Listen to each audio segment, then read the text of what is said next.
నమస్కారం. City cable CPC న్యూస్కు స్వాగతం. ముందుగా ముఖ్యాంశాలు. కాంట్రాక్ట్ అవుట్సోర్సింగ్ కార్మికుల సమస్యల పట్ల నిర్లక్ష్యాన్ని వీడి వారి న్యాయమైన సమస్యలను తక్షణమే పరిష్కరించాలి. ధర్నా కార్యక్రమంలో సిపిఐ జిల్లా కార్యదర్శి గాలి చంద్ర డిమాండ్.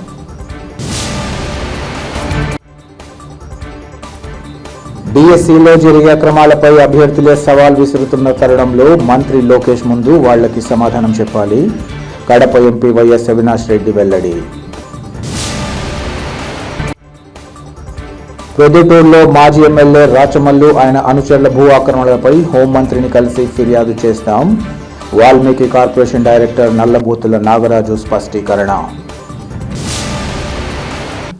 డిఎస్సిలో జరిగిన అక్రమాలపై లోకేష్తో చర్చకు తాము సిద్ధమని అభ్యర్థులే సవాల్ విసురుతున్న తరుణంలో ముందు వాళ్లకు సమాధానం చెప్పాలని కడప ఎంపీ వైఎస్ అవినాష్ రెడ్డి వెల్లడించారు. కడప నగర శివార్లలోని అలంఖాన్పల్లి వద్ద గల తన స్వగృహంలో ఏర్పాటు చేసిన విలేకరుల సమావేశంలో ఆయన మాట్లాడారు. డిఎస్సికి సంబంధించి గోల్డ్ మెడలిస్ట్ దుర్గయ్య విసిరిన సవాళ్ల మాట ఏమిటన్నారు. పరీక్ష లేకుండా స్పోర్ట్స్ కోటా ఎంపిక చేసి ఆ తర్వాత ఆ జీవో రద్దు చేశారని, నిన్న అసెంబ్లీలో లోకేష్ ఇచ్చిన వివరణ ఆయన్ని నవ్వుల పాలు చేసిందన్నారు. అంతర్జాతీయ క్రీడాకారిణి పివి సింధుతో పోల్చడం చాలా దారుణమన్నారు. మీ కోన రవి, భరత్ ఇచ్చిన సర్టిఫికెట్తో ఉద్యోగం పొందిన వారు పివి సింధు ఒకటేనా అని ప్రశ్నించారు. నీతో చర్చకు జగన్ అవసరం లేదని, దమ్ముంటే పేర్ని నానితో చర్చకు సిద్ధమా అని సవాల్ విసిరారు. చరిత్రలో ఎన్నడూ లేని అక్రమాలు చేసి ఇప్పుడు సన్నాయి నొక్కులు నొక్కుతున్నారని, కోర్టులో ఉన్న అభ్యర్థుల కేసులే నీకు ప్రశ్నలని, వాటికి లోకేష్ సమాధానం చెప్పాలన్నారు. టెట్ సమస్యపై మాతో పాటు ఉపాధ్యాయులు కేంద్ర మంత్రిని కలిస్తే వేధించడం సరికాదన్నారు. టీచర్లపై అక్రమ సస్పెన్షన్ ఎత్తివేయాలని, లేదంటే వారికి అండగా తాము ఉద్యమిస్తామన్నారు. శ్రీశైలం రిజర్వాయర్లోని నీటి వినియోగంలో సాగునీటి అవసరాలకు ప్రాధాన్యత ఇవ్వాలని కోరారు.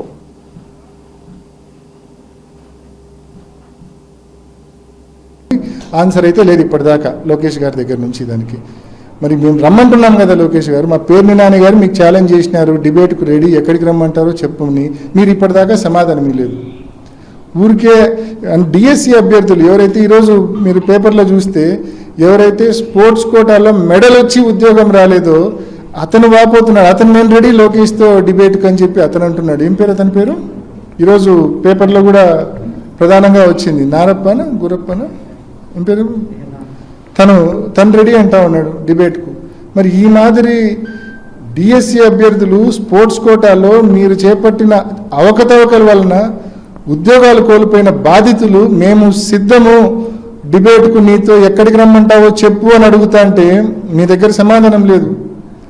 డిఎస్సి అభ్యర్థులు 3,30,30,000 మంది పరీక్ష రాస్తే దాదాపు 35,000 కంప్లైంట్స్ వచ్చినాయి. 35,000 కంప్లైంట్స్ వచ్చినాయి. మరి ఆ కంప్లైంట్స్కి మీరు ఏ ఒక్కదానికైనా జవాబు చెప్తా ఉన్నారా? మరి ఆ కంప్లైంట్సే ప్రశ్నలు, వాటికి సమాధానం ఇవ్వండి చేతనైతే. ఇందాక నేను చెప్తా ఉన్న వ్యక్తి పేరు దుర్గయ్య సవాల్ విసురుతా ఉన్నాడు. డేటు, టైము, ప్లేసు నిర్ణయిస్తే ఆధారాలతో వస్తా అని చెప్పి, డిఎస్సిలో అక్రమాలు నిరూపిస్తానని చెప్పి దుర్గయ్య చెప్తా ఉన్నాడు. దుర్గయ్య చేసిన సవాల్ స్వీకరించే దమ్ము లోకేష్కు ఉందా అని చెప్పి లోకేష్ గారిని అడుగుతా ఉన్నాం మేము.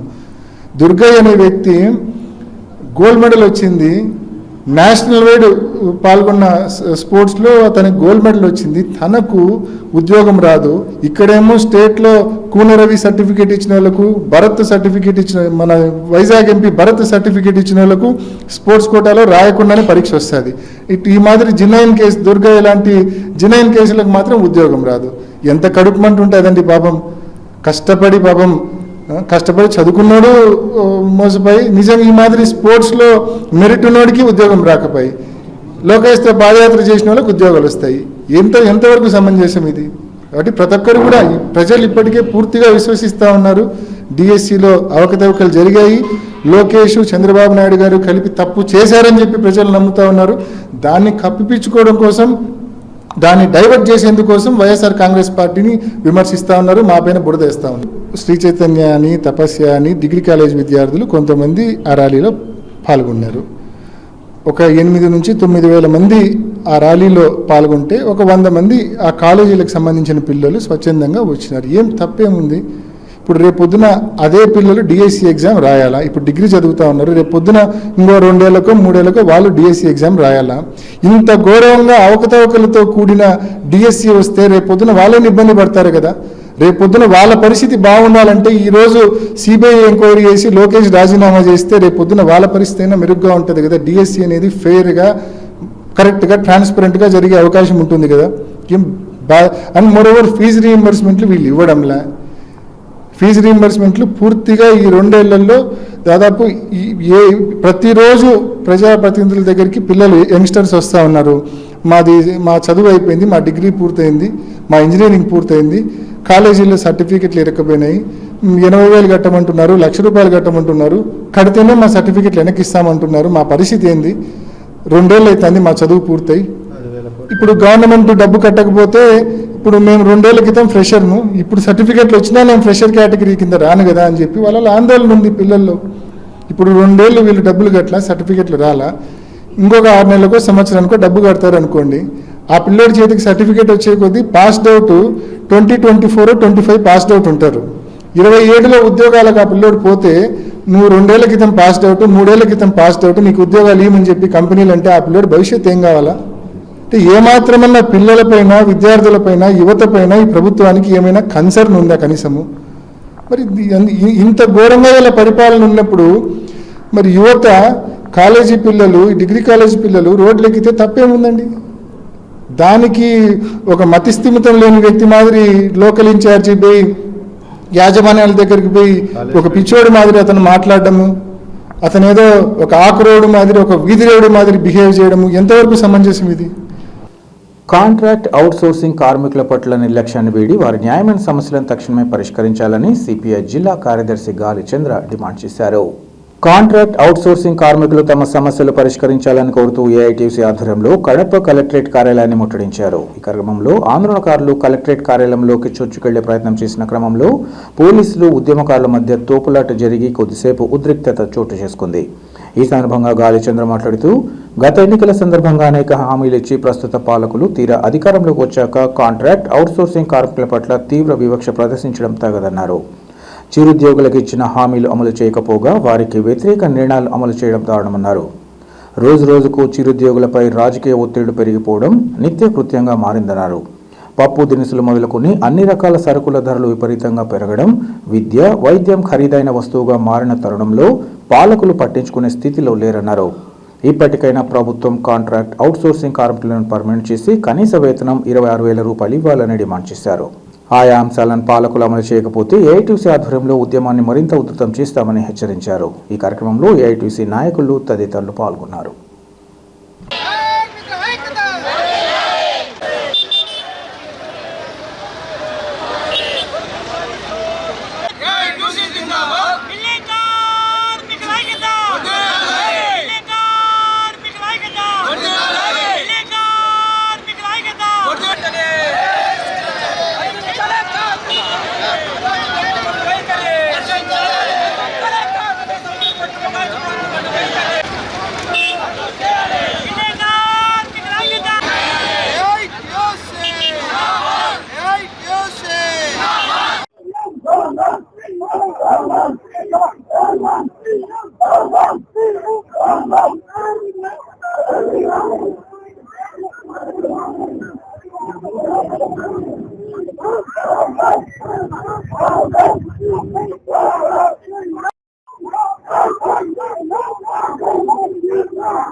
పైగా ఇవాళ కాంట్రాక్టు అవుట్సోర్సింగ్ ఉద్యోగులకు వ్యతిరేకమైనటువంటి నిర్ణయాలు తీసుకుంటా ఉన్నారు.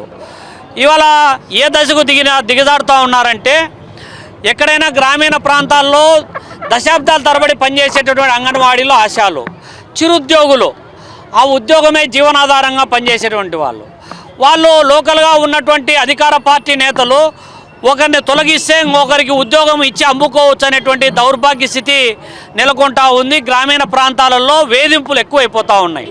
డైరెక్ట్గా పొలిటికల్ ప్రెజరు పెరిగిపోతూ ఉంది. పోనీ ఇంకోవైపు కనీస వేతన చట్టం ప్రకారం ఇప్పుడున్నటువంటి ధరలకు సంబంధించి పాలక ప్రభుత్వాలు ధరలైనా తగ్గించండి. ఇవాళ పప్పు దినుసులు మొదలుకొని అన్ని రకాల వస్తువులు ధరలు పెరుగుతూ ఉన్నాయి. విద్యా వైద్యం ఖరీదైనటువంటి వస్తువుగా మారిపోయింది. ఎక్కడే కానీ ధరల భారం తగ్గించేటువంటి పరిస్థితి ఇవాళ పాలక ప్రభుత్వం లేదు. వేతన చట్టం ఏం చెబుతుంది? ఇవాళ ధరలకు అనుగుణంగా వేతనాలు పెంచాలని చెప్పి కనీస వేతన చట్టం ప్రకారము దాన్ని సిఫారసు చేయాల్సినటువంటి బాధ్యత పాలక ప్రభుత్వం పైన ఉంది. కానీ ఆ సిఫారసుల కోసం కమిటీలు నియమించరు, దాంట్లో జాప్యం జరుగుతూ ఉంది. ఇంకోవైపు అనేక మంది ఇవాళ కాంట్రాక్ట్ అవుట్సోర్సింగ్ ఏజెన్సీలుగా నడుపుతున్నటువంటి వాళ్ళు అక్కడేమో కార్మికుల నుంచి పిఎఫ్ కట్ చేస్తూ ఉన్నట్లు, ఈఎస్ఐ కట్ చేస్తూ ఉన్నట్లు, లేకపోతే ఇంకొకటి కట్ చేస్తూ ఉన్నట్లు లెక్కలు చూపుతూ ఉన్నారు. కానీ వాళ్ళ బొక్కసం నింపుకుంటూ ఉన్నారు తప్ప ఎక్కడే కానీ కటింగులలో అవి జమలు చేసేటువంటి పరిస్థితి ఇవాళ లేదు. కాబట్టి పాలక ప్రభుత్వాలు ఈ కనీస వేతన చట్టం అమలు చేయాలి, సమాన పనికి సమాన వేతనం అమలు చేయాలి. ఆ విధమైనటువంటి చర్యలు తీసుకోకపోతే ఈరోజు ఏఐటీయూసీ నేతృత్వంలో తలపెట్టినటువంటి రాష్ట్ర వ్యాప్త ఉద్యమము ఇవాళ నిన్నటి నుంచి ప్రారంభమైనటువంటి అసెంబ్లీ సెషన్స్లో ఈ అంశాలు ఈ ప్రాంతాల నుంచి ఎన్నిక కాబడినటువంటి ప్రజాప్రతినిధులు మీకు నోర్లుంటే, మీకు ఏదైనా చెవులుంటే వీళ్ళ ఘోషను ఇవాళ చట్టసభల్లో వినిపిస్తారని చెప్పి ఈ సందర్భంగా డిమాండ్ చేస్తూ ఉన్నాం. ఓకేనా అందరికీ నమస్తే. ఓకేనా మనరా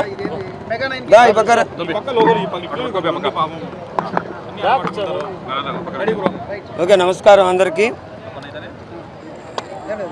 గుంటి వేణుగోపాల్, ఏఐటీయూసీ జిల్లా అధ్యక్షులు. ఏఐటీయూసీ రాష్ట్ర సమితి పిలుపు మేరకు రాష్ట్ర వ్యాప్తంగా అన్ని జిల్లా కలెక్టరేట్ల ఎదుట ఏఐటీయూసీ అనుబంధ రంగ కార్మిక సంఘాల ఆధ్వర్యంలో కనీస వేతనం 26,000 రూపాయలు ఇవ్వాలని, కాంట్రాక్టు అవుట్సోర్సింగ్ కార్మికులను పర్మనెంట్ చేయాలని, స్కీమ్ వర్కర్లైన ఆశా, అంగన్వాడీ, మధ్యాహ్న భోజన కార్మికులను ప్రభుత్వ ఉద్యోగులుగా గుర్తించాలని, అట్లాగే పంచాయతీ మున్సిపాలిటీలలో పనిచేసేటువంటి కార్మికులకు వేతనాలు పెంచాలని, వారికి ఈఎస్ఐ పిఎఫ్ సౌకర్యాలను సక్రమంగా అమలు చేయాలని డిమాండ్ చేస్తూ ఆందోళన కార్యక్రమానికి పిలిపివ్వడం జరిగింది. అందులో భాగంగా కడప కలెక్టరేట్ కార్యాలయం ఎదుట ఈ కార్యక్రమాన్ని నిర్వహించడం జరుగుతూ ఉంది. చంద్రబాబు నాయుడిని ఈ రాష్ట్రంలో కార్మిక వర్గం ఒకటే ప్రశ్నిస్తూ ఉంది. చంద్రబాబు నాయుడు గారు, మీరు ఎన్నికలకు ముందు ఏ వాగ్దానాలు అయితే చేశారో ఆ వాగ్దానాలు అమలు చేయాలని చెప్పేసి కార్మిక వర్గం మిమ్మల్ని కోరుతూ ఉంది. ఎన్నికల ముందు అంగన్వాడీలు సమ్మె చేస్తే అంగన్వాడీ కేంద్రాలకు వచ్చారు. అంగన్వాడీ కేంద్రాలకు వచ్చి మా ప్రభుత్వం అధికారం లేకొస్తానే మీకు వేతనాలు పెంచుతాం, మీ సమస్యలు పరిష్కరిస్తామని చెప్పారు. కానీ ఏ కార్మికుడికి కూడా ఈఎస్ఐ ఇచ్చింది లేదు, పిఎఫ్ ఇచ్చింది లేదు, ఏమే కానీ ఇచ్చింది లేదు. కానీ మీరు మాత్రం అప్పులు చేసుకొనేసి ఆ అప్పులన్నింటినీ దండుకొని దోచుకునేటువంటి వ్యవహారంలో నడుస్తున్నారని చెప్పేసి మేము అడుగుతూ ఉన్నాం. ఆ కాంట్రాక్ట్ అవుట్సోర్సింగ్ కార్మికులు ఎందుకు పర్మనెంట్ చేయలే? ఎందుకు ఈ రాష్ట్రంలో కనీస వేతన చట్టాన్ని అమలు చేయలే? సమాన పనికి సమాన వేతనం ఇవ్వాలని చెప్పేసి సుప్రీంకోర్టు తీర్పిస్తే ఎందుకు దాన్ని ఈ రాష్ట్రంలో నువ్వు అమలు చేయలేకున్నావని చెప్పేసి మేము ప్రశ్నిస్తూ ఉన్నాం. అందుకోసమనేసే కార్మిక వర్గం ఏకతాటిపైకి వచ్చింది.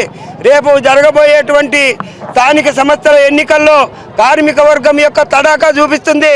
నిన్ను, నీ పవన్ కళ్యాణ్, నీ కొడుకు లోకేష్ను అందరినీ శంకరగిరి మాన్యాలు పట్టించేదానికి కార్మిక వర్గం సన్నద్ధమయ్యే పోరాటాల్లోకి దిగింది. అందుకోసమనేసే ఇప్పుడైనా ఈరోజు జరిగేటువంటి అసెంబ్లీ సమావేశాల్లోనైనా లేదంటే ఇంకా కొద్దిసేపట్లో జరిగేటువంటి కేబినెట్ సమావేశంలోనైనా ఈ సమస్యలపైన చర్చిస్తాలని చెప్పేసి మేము కోరుతా ఉన్నాం. లేకపోతే భవిష్యత్తు ఉద్యమ కార్యాచరణ రూపొందిస్తాం, ఎక్కడికక్కడ దిగ్బంధనం చేస్తాం, రాష్ట్రం అట్టుడికి పోయే విధంగా చేస్తాం. కార్మిక వర్గం కన్ను తెరిస్తే నువ్వు నారావారిపల్లెలో కూడా జీవించేదానికి కూడా నీకు ఉండదని చెప్పేసి ఈ సందర్భంగా తెలియజేస్తూ ఉన్నాం. ఆ ఎలక్షన్లకు ముందు ఈ కూటమి ప్రభుత్వం మేము అధికారంలోకి వస్తే మున్సిపల్ కార్మికులందరినీ ప్రతి ఒక్కరిని పర్మనెంట్ చేస్తామని చెప్పి కూడా ఆ రోజు ఎన్నో హామీలు మున్సిపల్ కార్మికుల గురించి చెప్పడం జరిగింది. ఈరోజు మా ఓట్లతో గద్దెనెక్కినటువంటి ఈ కూటమి ప్రభుత్వం మున్సిపల్ కార్మికులను విస్మరించి పక్కన పెట్టినటువంటి పరిస్థితులు క్లుప్తంగా కనిపిస్తున్నాయి. దాదాపు 2 సంవత్సరాలు అవుతానే కానీ పర్మనెంట్ అంశం మీద ఎక్కడే కానీ ఈ కూటమి ప్రభుత్వం ప్రస్తావించడం జరగడం లేదు. అనేక మార్లు అనేక సార్లు చాలా ధర్నాలు చేసేసి ఎన్నో మెమరాండాలు ప్రభుత్వం దృష్టికి తీసుకుపోతున్నా ఈ రాష్ట్ర ప్రభుత్వానికి దున్నపోతు మీద వర్షం కురిసినట్టు ఉన్నట్టుందే కానీ మున్సిపల్ కార్మికుల సమస్యలు పరిష్కరించడం ఎడల ఎటువంటి వాళ్ళ ఆలోచన కూడా చేయడం లేదు. అందులో భాగంగానే మేము ఈరోజు రోడ్లపైకి ఎక్కి ఈ కుటుంబ ప్రభుత్వానికి బుద్ధి వచ్చే విధంగా ఈ కార్యక్రమాలు చేస్తున్నాం. ఇప్పటికైనా జరుగుతున్నటువంటి ఈ అసెంబ్లీ సెక్షన్స్లో ఖచ్చితంగా మున్సిపల్ కార్మికులు పర్మనెంట్ చేసే అంశాన్ని ఖచ్చితంగా జీవోలు ప్రవేశపెట్టి ఇప్పుడైనా మున్సిపల్ కార్మికులను పర్మనెంట్ చేసి వాళ్ళ జీవితాలలో వెలుగు నింపే విధంగా రాష్ట్ర ప్రభుత్వం అడుగులు వేయాలని చెప్పేసి కూడా మేము చాలా ఆకాంక్షిస్తున్నాం. కనీసం ఇప్పటికైనా మేము చేస్తున్న పనులు ఎవరు చేయరు, మీరు కూడా ఎన్నోసార్లు అసెంబ్లీలో చెప్పారు. కనీసం ఇప్పటికైనా మీరు మేలుకొని ఖచ్చితంగా మున్సిపల్ కార్మికులు పర్మనెంట్ చేయాలని చెప్పేసి మేము ఈ వేదికగా మిమ్మల్ని అందరినీ కోరుకుంటున్నాం. లేని పక్షంలో భవిష్యత్తులో చాలా కార్యక్రమాలు చేసి మీకు బుద్ధి వచ్చే విధంగా కూడా మేము చేస్తామని హెచ్చరిస్తూ కడప నగరం బెల్లంమండి వీధిలోని శ్రీ నిమిషాంబదేవి ఆలయం నూతన ధ్వజస్తంభ శ్రీచక్రం ప్రతిష్ఠ మహోత్సవాలు అత్యంత వైభవోపేతంగా కొనసాగాయి. ఈ ఉత్సవాల్లో భాగంగా ఆలయ ప్రధాన అర్చకుల అవధానం హరికృష్ణ శర్మ ఆధ్వర్యంలో తొలి రోజు వివిధ పూజోత్సవాలు కొనసాగాయి. రెండవ రోజు మంగళవారం ఉదయం 7 గంటల నుంచి నిత్య పూజ, అర్చనలు, వాస్తు పూజ, వాస్తు హోమం, చండీ హోమం, నీరాజనం, మంత్రపుష్పం తదితర పూజలను అత్యంత భక్తి శ్రద్ధలతో కొనసాగించారు. సాయంత్రం నిత్య పూజ, క్షీరాభిషేకం, జలాబ్దివాసం తదితర పూజలు నిర్వహించారు. ఈ పూజల్లో స్థానిక భక్తులతో పాటు నగరంలోని వివిధ ప్రాంతాలకు చెందిన భక్తులు అధిక సంఖ్యలో తరలివచ్చి అమ్మవారి పట్ల తమ భక్తి భావాన్ని చాటుకున్నారు. బుధవారం జరిగే ధ్వజ ప్రతిష్ఠ, శ్రీచక్రం ప్రతిష్ఠ, సింహవాహనం పునః ప్రతిష్ఠ, బింబ దర్శనం, మూలమంత్ర హోమాలు, మహామంగళహారతి, పూర్ణాహుతితో ఉత్సవాలు ముగియనున్నాయి. ఇదిలా ఉండగా ప్రస్తుతం కొనసాగుతున్న కార్యక్రమాలను ఆర్య క్షత్రియ చిత్తారి సేవా సంఘం ప్రతినిధులు, నిమిషాంబదేవి మహిళా సమైక్య సభ్యులు పర్యవేక్షిస్తూ భక్తులకు ఎలాంటి ఇబ్బందులు తలెత్తకుండా తమ వంతుగా సేవలందించారు. కడప పట్టణం బెల్లంమండి వీధిలో ఉన్నటువంటి శ్రీ నిమిషాంబాదేవి దేవస్థానం నందు నూతన ధ్వజస్తంభమును ప్రతిష్ఠించే సందర్భమును పురస్కరించుకొని నిన్న మహామండపము, గణపతి యాగము, పూర్ణాహుతి ఇవన్నీ జరిగినది. ఈ దినము అమ్మవారికి చండీ హోమము మరియు పూర్ణాహుతి నిర్వహించబడినది.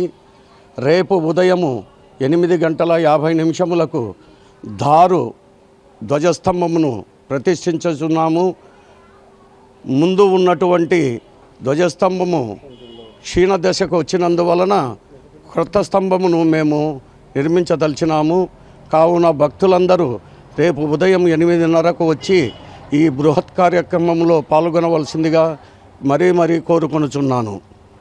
ఈ దేవాలయము పూర్వము 1922లో శ్రీ రాజరాజేశ్వరి దేవాలయంగా ఉన్నది. ఆ తదుపరి కొంతమంది ఆక్రమించడం వలన కేవలం 2 సెంట్ల స్థలం మాత్రమే ఉన్నది. ఈ 2 సెంట్ల స్థలంలో మేము 2003వ సంవత్సరంలో శ్రీ నిమిషాంబాదేవిని ప్రతిష్ఠించడం జరిగినది. ఈనాటికి 21వ సంవత్సరం కావున ఈ బృహత్ కార్యక్రమము మేము తలపెట్టినాము. ఈ యొక్క కార్యక్రమమును భక్తుల సహాయంతో మరియు దేవస్థాన జమ్మతోటి మేము నిర్విఘ్నంగా జరుపుచున్నాము. రేపు మధ్యాహ్నము భోజన సౌకర్యం కూడా కల్పించబడినది. కావున భక్తాదులందరూ ఈ యొక్క కార్యక్రమంలో పాల్గొని మేము ఇచ్చేటువంటి విందును స్వీకరించి అమ్మవారి కృపకు పాత్రులగుదరని కోరుకొనుచున్నాము. ప్రొద్దుటూరులో కోట్ల విలువ చేసే భూములే లక్ష్యంగా ముందుకు సాగుతున్న మాజీ ఎమ్మెల్యే రాచమల్లు అంశాలపై త్వరలో హోంమంత్రిని కలిసి ఫిర్యాదు చేస్తామని వాల్మీకి కార్పొరేషన్ డైరెక్టర్ నల్లబోతుల నాగరాజు తెలిపారు. ఈ మేరకు ఆయన మీడియాతో మాట్లాడుతూ శ్రీనివాస్ నగర్లో ఖరీదైన 100 కోట్ల భూమిపైన రాచమల్లు అనుచరులు కన్నేశారని, అధికారుల సీళ్లు సంతకాలు ఫోర్జరీ చేసిన కేసులో కీలక సూత్రధారి హాజరయ్య అనే వ్యక్తి రాచమల్లు సోదరుడు కిరణ్ కుమార్ రెడ్డి భూదందాల్లో కీలక పాత్రధారి అని అన్నారు. అధికారం లేకపోయినా పని పూర్తి చేసి 2.5 కోట్లు ఇచ్చినట్లు స్వయంగా హాజరయ్య వెల్లడించారన్నారు. 2.5 కోటి తీసుకున్న రాచమల్లును ఎందుకు అరెస్ట్ చేయలేదని ఆయన ప్రశ్నించారు. ప్రొద్దుటూరులో పూర్తిగా వ్యవస్థలనే వైసీపీ నేతలు మార్చేశారని, ఇప్పుడు కూడా వైసీపీ చేతుల్లోనే వ్యవస్థలు ఉన్నాయన్నారు. అంతేకాకుండా ప్రొద్దుటూరులోని ఖాళీ స్థలాల సమాచారం మొత్తం హాజరయ్య వద్దే ఉందన్నారు. ఈ నెల 13న హాజరయ్య అరెస్ట్ చేసిన 3 టౌన్ పోలీసులు ఆయన వద్ద ఉన్న డబ్బులు, బంగారాన్ని పోలీసులు ఎందుకు రికవరీ చేయలేదని ప్రశ్నించారు. హాజరయ్య పోలీస్ స్టేషన్లో ఉన్నప్పుడు అధికారులతో మాజీ ఎమ్మెల్యే రాచమల్లు మాట్లాడిన విషయం నిజం కాదా అని ప్రశ్నించారు. 40 లక్షల రూపాయలలో అప్పటి సబ్ రిజిస్టర్కు 25 లక్షలు, అప్పటి ఎంఆర్ఓ నజీర్ అహ్మద్కు 15 లక్షలు ఇచ్చినట్లు హాజరయ్య వెల్లడించారన్నారు. అప్పటి సబ్ రిజిస్ట్రార్ ఎంఆర్ఓ నజీర్ అహ్మద్ను విచారించాలని నల్లబోతుల నాగరాజు డిమాండ్ చేశారు. వైసీపీ హయాంలో హాజరయ్యను అడ్డు పెట్టుకుని కోట్లాది రూపాయల భూములను కబ్జా చేసిన వైసీపీ నేతలు ఒకే ప్రభుత్వ భూమిపై రోజుకోల్లో కథనాలు రాయడం ఒక్క సాక్షికే చెల్లిందన్నారు. రిమాండ్లో ఉన్న హాజరయ్యను కస్టడీకి తీసుకుని సమగ్ర విచారణ జరపాలని ఆయన డిమాండ్ చేశారు. సరిపోద్దా? వీడియోలు చూపిస్తా. ప్రొద్దుటూరులో వైట్ కాలర్ నేరాలు, దానికి కర్త, క్రయ, కర్మ అంటే ఇంతకుముందు ఒక పోస్టర్ రిలీజ్ అయింది ప్రొద్దుటూరులో. చేసేది నేనే, చేపించేది నేనే రాచమల్లు, అంతా తుస్సు. ఆ విధంగా ఆయన మాట్లాడే మాటలు, ఎన్ని మాట్లాడినా అన్ని అబద్ధాలే. అబద్ధాలను అవిలుగా చెప్పే వ్యక్తి ఎవరైనా అంటే మన రాష్ట్రంలోనే రాచమల్లు పేరే తీసుకోవాలి. ఈ మాట ఎందుకు చెప్తున్నామంటే, నేను ఏమే కానీ ఇంతవరకు ఆక్రమణ చేయలేదు, ఎవరి భూమి దోచుకోలేదు, ఎవరి భూమి రిజిస్టర్ చేసుకోలేదు అని మంచి నీతిమాలు మాట్లాడి బాగా అవలీలగా అబద్ధాలు ఎట్లా అవలీలగా మాడతారో ఆ విధంగా మాట్లాడే వ్యక్తి రాచమల్లు. రాచమల్లు గారి గురించి ఎందుకు మాడుతున్నా అంటే 100 కోట్ల ప్రాపర్టీ పైన శ్రీనివాస్ నగర్లో 534/7లో 2 ఎకరాల 49 సెంట్లు ఉంది. అది ప్రభుత్వ భూమి. ప్రభుత్వ భూమి అనేసి 2008లో మన ఇప్పుడున్న ప్రజెంట్ ఎమ్మెల్యే వరదారెడ్డి గారు మార్కెట్ స్థలం కోసమని కావాలనేసి కలెక్టర్ గారిని అర్జీ పెట్టుకుంటే, కలెక్టర్ గారు 2011లో మార్కెట్ పెట్టుకోవడానికి అనుమతి ఇవ్వడం జరిగింది. కానీ కొన్ని కారణాల వల్ల మార్కెట్లో ఉన్నటువంటి వాళ్ళంతా అక్కడికి పోకుండా ఆగడంతో అక్కడ మార్కెట్ నిర్మాణం ఆగిపోయడం జరిగింది. ఈ 2 ఎకరాల 49 సెంట్లలో 30 సెంట్లు సబ్సిడీ ఇవ్వడం జరిగింది, 40 సెంట్లు మార్కెట్ పెట్టడానికి అప్రూవల్ చేయడం జరిగింది కలెక్టర్. ఇది పక్కా గవర్నమెంట్ ల్యాండ్ అనేసి అందరికీ తెలిసిన విషయమే. దీనిపైన ఆ స్కెచ్కు కర్త క్రియ రాచమల్లు గారు అయితే, వాళ్ళ అన్నగారు ఆయన ఎప్పుడు చెప్తుంటారు, నాకు ఏం ఆదాయం ఏం లేదు, నాకు మా అన్నగారు సపోర్ట్ చేస్తుంటారు, అంతా చేసేదంతా మా అన్నగారు రియల్ ఎస్టేట్ చేస్తుంటారు. రియల్ ఎస్టేట్ ఏ రూపంలో చేస్తారు? రియల్ ఎస్టేట్ బ్యాక్గ్రౌండ్ మీకు ఎక్కడి నుంచి తెస్తున్నారు, ఏ డాక్యుమెంట్లను ఇల్లీగల్ పుట్టించి, ఏ డాక్యుమెంట్ ఫోర్జరీ చేసి పొజిషన్ సర్టిఫికేట్లు ఇప్పించి, ఎంఆర్ఓ సంతకం చేసింది తెలియని తెలుదు, ఎంఆర్ఓ సంతకాలు కూడా ఫోర్జరీ చేసి రిజిస్టర్ చేసే పరిస్థితి ఉంది. రిజిస్టర్ చేసిన దాని విషయంలో కూడా సబ్ రిజిస్టర్ కూడా సస్పెండ్ అయ్యారు. అది కేవలం మీ ఇన్వాల్వ్మెంట్ తోనే మీరు చేసే రిజిస్టర్ వల్లనే. ఈ కంప్లైంట్ ను హోమ్ మినిస్టర్ కూడా 2 రోజులు తీసుకుపోయి, ఎందుకంటే ₹2 సమస్య కాదు, ప్రజల ఆస్తి, తర్వాత ప్రభుత్వ భూములు, ప్రభుత్వ ఆస్తిని కూడా ఆక్రమిస్తున్నారు. సాక్షి పత్రికలో 24/4/2026లో ప్రభుత్వ స్థలం ప్రైవేట్ పరం ఇది ఒక స్టేట్మెంట్ తో ఒక ఆర్టికల్ వేసినారు సాక్షి పత్రిక. మళ్ళా తెల్లారితే రాత్రికి ఏం జరిగిందో మరి రాచమల్లు గారు ఇది మనకు సంబంధించినదని చెప్పినాడో, మనకి ఇంత అమౌంట్ వచ్చిందిరా 2.5 కోట్లు దాని జోలు పోవకని చెప్పినారో తెలీదు. తెల్లారితలకి ఈ ప్రభుత్వ భూమి కాదంట. ఈయన క్లియర్ కట్ గా రాశాడు ఏ సంవత్సరంలో ప్రభుత్వ భూమి ఏమేమి దీంతో అలర్ట్ చేశారు అనేసి క్లియర్ కట్ గా దీంతో రాశారు. ఇక్కడికి వచ్చేదానికి ఇది ప్రభుత్వ భూమి కాదు, ప్రైవేట్ భూమి. అంటే నీకు చేతులు మారితే ప్రభుత్వ భూమి అయినా అమ్మేస్తావు, నీకు ఇష్టమైతే ఎవరైనా డబ్బులు ఇచ్చారంటే ప్రైవేట్ భూమి అయినా అమ్మేస్తావు. తర్వాత ఈ హజరయ్య అరెస్ట్ చేశారంటున్నా కదా, హజరయ్యను ఇతని దగ్గర పేపర్లు కుప్పలు తెప్పలు పేపర్లు ఉన్నాయి, డాక్యుమెంట్లు, ప్రొద్దుటూరు ప్రజలు తెలియని డాక్యుమెంట్స్. అతను ఎక్కడ కబ్జా చేయాలనుకుంటాడో అతను సంబంధించిన డాక్యుమెంట్స్ మొత్తము అందరు డాక్యుమెంట్ తీసుకుని పెట్టుకుంటాడు. ఇతని దగ్గర ఉన్న డాక్యుమెంట్స్ ఎందుకు చూపించలేదో, ఇతని దగ్గర ఉన్న 40 లక్షల అమౌంట్ రికవరీ ఎందుకు చేయలేదో కూడా మాకు కొద్దిగా అనుమానంగా ఉంది. మేము పై అధికారులకి హోమ్ మినిస్టర్ దృష్టి కూడా తీసుకోవాలనుకుంటాము. ఈ అజరేను డీప్ గా లోతుగా విచారించాలి అని పోలీసు వాళ్ళని విన్నవించు సెలవు తీసుకుంటాం. వార్తలు ముగించే ముందు ముఖ్యాంశాలు మరోసారి. కాంట్రాక్ట్ అవుట్సోర్సింగ్ కార్మికుల సమస్యల పట్ల నిర్లక్ష్యాన్ని వీడి వారి న్యాయమైన సమస్యలను తక్షణమే పరిష్కరించాలి. ధర్నా కార్యక్రమంలో సిపిఐ జిల్లా కార్యదర్శి గాలి చంద్ర demand.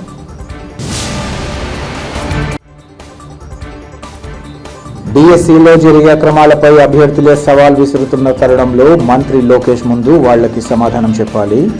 Kadapa MP YS Avinash Reddy వెల్లడి. ప్రొద్దుటూరులో మాజీ ఎమ్మెల్యే రాచమల్లు ఆయన అనుచరుల భూ ఆక్రమణలపై హోంమంత్రిని కలిసి ఫిర్యాదు చేస్తాం. వాల్మీకి కార్పొరేషన్ డైరెక్టర్ నల్లబూతుల నాగరాజు స్పష్టీకరణ. సిటీ కేబుల్ సిపిఎస్ న్యూస్ ఇంతటితో సమాప్తం. నమస్కారం.